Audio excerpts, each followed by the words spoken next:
안녕하세요. 이민차입니다. 이 시간은 우리가 세상을 살아가면서는 능력을 발휘해야 되는 것입니다. 그래서 능력을 발휘하려면은 사주에 그 능력 인자가 갖추어져 있어야 됩니다. 능력 인자에 대해서는 앞서 백호대살 또 설명했고요. 그 다음에 괴강살 그리고 양인살까지 설명을 했습니다. 사명살에는 두 가지가 있습니다. 하나는 그 인사신 사명과 축술미 사명이 있습니다. 인사신 사명은 이 글자에서 보다시피 인사신은 이게 전부 다 지살, 역마 이런 이동성, 그야말로 역동성, 또 나쁘게 말하자면 안정성이 없습니다. 좀 불안정해 보이죠. 항상 안정적으로 있는 것이 아니라 항상 그 변화무쌍하니까 상대의 입장에 봐서는 어떻게 치고 들어올지 모르니까 상당히 불안해지는 것입니다. 그래서 인사신 사명은 굉장히 그 역동적이고 공격성이 강합니다. 그래서 인사신 사명이 구비되면은 항상 그 분쟁, 구설, 사건, 사고가 따르게 되어 있습니다. 만약에 사주에 인사라는 두 개의 글자가 있고 그 다음에 대운과 세운과 월운에서 이 신을 만나면은 인사신 사명이 형성이 됩니다. 이렇게 만약에 원국에 이게 하나 있고 대운에서 또 만나고 세운에서 만나고 이렇게 해도 인사신 사명이 됩니다. 인사신 사명은 이것이 예를 들어서 세운, 월운, 일운에서도 인사신 사명이 형성됩니다. 자관 이렇게 인사신 이 세 개가 구비가 되면은 그때부터는 사명이라는 형살이 발동이 걸리는 것입니다. 이래 되면은 어떠냐 하면은 항상 분쟁과 구설과 사건 사고에 휘말립니다. 말하자면은 인사신 같은 경우는 이동하고 이런 것이니까 교통사고가 날 수 있고요. 또 이런 거는 형살이라는 것은 끊임없이 째고 자르고 이렇게 갈고 닦고 이런 끊임없는 액션이 들어가기 때문에 수술을 할 수도 있고 이렇게 사건 사고에 휘말린다는 것입니다. 특히 인사신 사명은 아주 외부적으로 이렇게 아주 광범위하게 이렇게 드러나는 것입니다.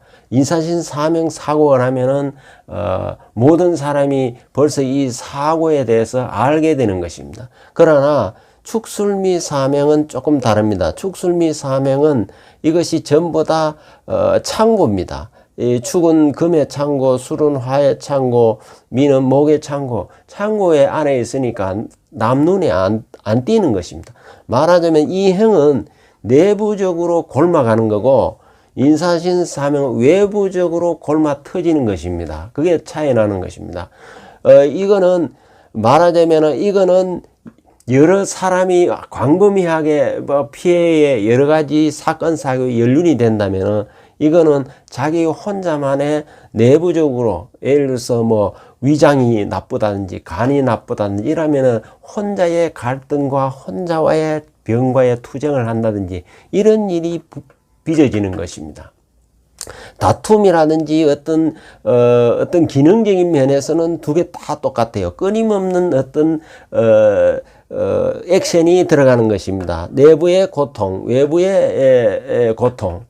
그러니까 축술 및 사명은 좀 조용히 고요하게 이렇게 일어나는데 이건 특징이 뭐냐면은 혼자의 고집, 아집이 굉장히 셉니다. 그러다 보니까 어떤 경우에는 구금돼 있다든지 어떤 조용해지죠. 이 죽음 이렇게 또 은둔을 해버려요. 세상과의 단절을 해버린다. 이렇게 될 수도 있습니다. 이런 경우에는 대체로 보면은 축술 및 사명이 있는 사람은 아주 그 돈에 집착하고 오히려 사소한 일에 집착하고 좀 그 구두쇠적인 측면이 나오는 것입니다. 이 병을 보면은 이 축술 및 사명은 뇌신경계통, 종양 뭐 이런 거, 배신, 그러니까 주로 이 믿음에 관련해서 배신, 배반, 사고 뭐 이런 수술 쪽에 인연이 많습니다. 이 역시 마찬가지로 사명이 원국에 축술이 있거나 혹은 술미가 있거나 축미가 있는데 술이 오거나 이렇게 진술, 축미가 원국에 3개 다 있는 경우도 있고 이 중에 2개만 있는 경우도 있고 이 중에 1개만 있는 경우도 있습니다. 이것이 좌우간 대운, 세운, 월운, 원국, 대운, 세운 이렇게 어쨌든 쭉 이어서 이렇게 3개가 기류가 형성이 되면은 이 사명의 이 흉액이 발동하는 것입니다. 여기에는 진이나 미가가 약간만 건드려주면은 바로 그런 액션이 일어나는 것입니다. 자, 예를 들어서 이 축술 및 사명이 사주에 있으면은 이걸 무조건 사건, 사고만 나고 내가 뭐 배신만 당하고 이렇게 하느냐 그런 것은 아닙니다. 이것이 축술 및 사명이 희신으로 작용하느냐 기신으로 작용하느냐 따라서 천냥지차가 나는 것입니다.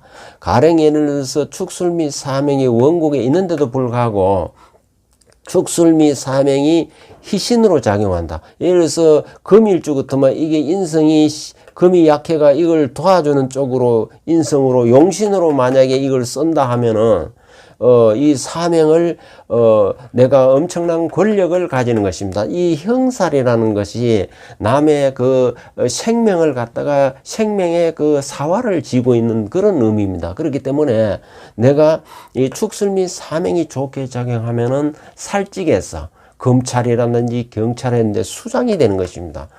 한 예로 문무일 전에 검찰총장의 사주를 보면은 이 축술 및 사명이 있어요. 이렇게 축술 및 사명이 있는 경우에 이 사람이 검찰직에 문무일 검찰총장은 경술일정은 그래요.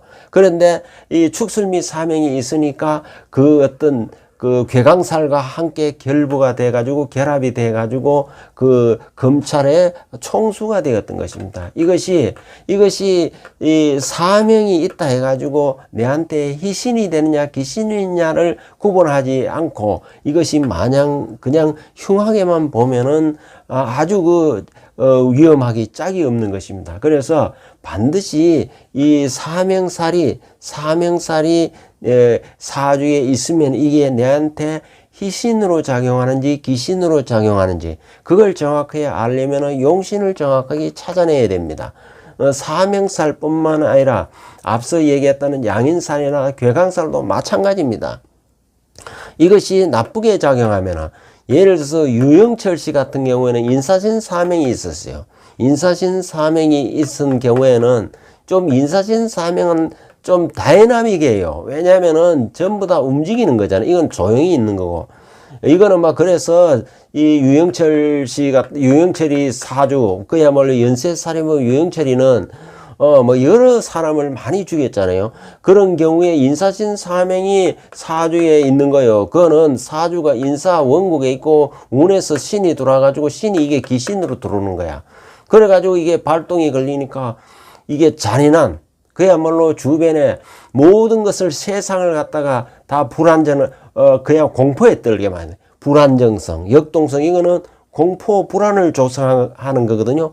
사내로서 여러 사람을 막 죽이니까 세상의 공포의 동안이 불안의 도가니로 몰아넣었던 것이 바로 인사신 사명입니다. 그러니까 인사신 사명이 내한테 기신으로 흉으로 작용하면은 세상에 어마어마한 사건 사고를 그냥 몰고 가는 거예요. 그러니까 얼마나 위험한지 몰라요. 그러니까 이런 경우에 만약에 내 사주에 이것이 있으면은 이런 경우에 내가 형사의 살직을 내가 종사해야 됩니다. 살직은 뭐냐 하면은 군인, 검찰, 경찰, 의사 아니면은 뭐 자기 배움이 없다면은 하다못해 정육점 아니면은 피를 아니면 기술로도 돼요. 끊임없이 뭐 어려운 고난도의 어떤 힘드는 어떤 일을 기술을 가져도 해결이 됩니다.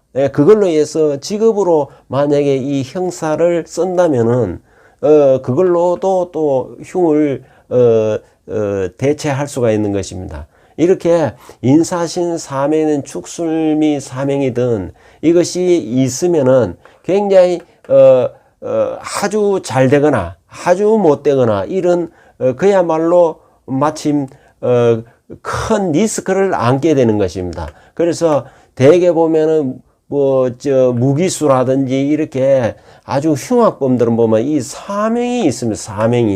사명이 원국에 인신이 있고 사고 온다든지 또 이게 하여튼 3개 중에 2개가 있을 수도 있고 적어도 2개 이상 있으면은 굉장히 위험합니다. 그러나 만약에 위험하다 해서 공포에 떨 일이 아니고 자기가 그런 업종, 살업종, 살직을 찾아서 하다못해 경찰이라도 하고 하다못해 도살업을 한다든지 업종으로서 이걸 풀어나가야 자기가 이 험한 인생에 자기가 세상에 불안전하게 하고 공포에 떨게 하는 일을 함으로써 세상을 악마가 되는 그런 일을 자초해서는 안 될 것입니다. 반드시 이 사주에 이런 것이 있다는 것은 대개 큰 리스크를 안고 있는 것입니다. 예. 그래서 우리가 사주를 볼 때도 이것이 용으로 희신으로 작용하는지 귀신으로서 불용으로 작용하는지 그걸 구분 일단 잘 하지 않으면은 정확한 판단이 어렵다는 것을 얘기 드리는 것입니다.